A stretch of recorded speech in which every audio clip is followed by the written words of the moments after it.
All right, so if we look at 6, the position function in 6, x of t is equal to t times e to the negative t squared over 2.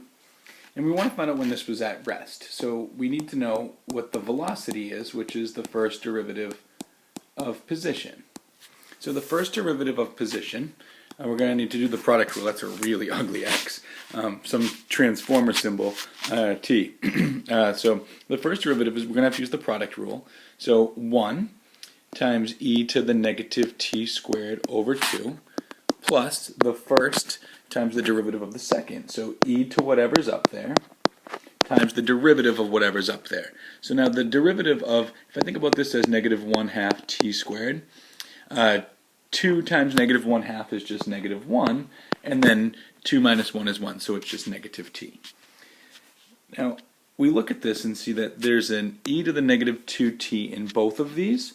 So the velocity, in terms of time, is equal to, let's factor that out. So e to the negative t squared over 2 times, this term was left with just a 1, minus t times negative t, or plus t times negative t, so minus t squared.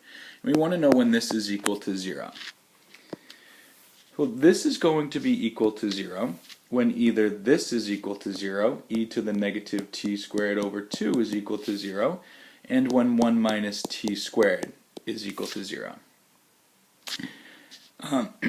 This will never equal 0 because I can't take a number and raise it to something to have it equal 0. This will equal 0 when t squared is equal to 1, so t is equal to plus or minus the square root of 1, t is equal to 1 or negative 1.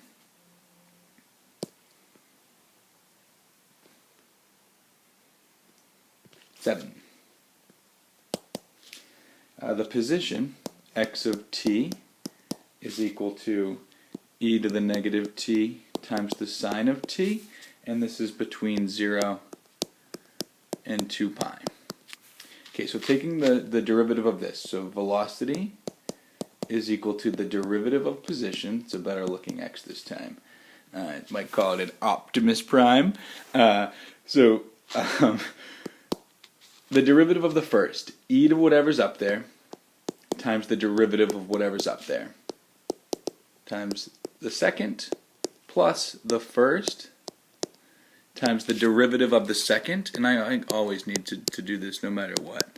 So the derivative of sine is cosine. Again, look at these. This has an e to the negative t, this has an e to the negative t. So our velocity is equal to e to the negative t times negative sine of t plus the cosine of t.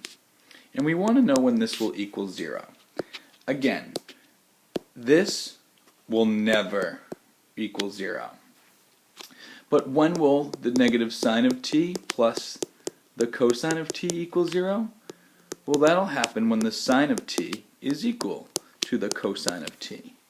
So when does the sine of t equal the cosine of t?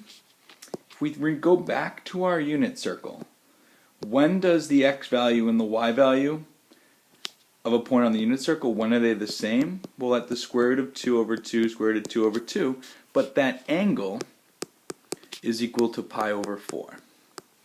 And it's also true down here at negative root 2 over 2, negative root 2 over 2, and that angle is 5 pi over 4. All right, let me know if that helped or did not help.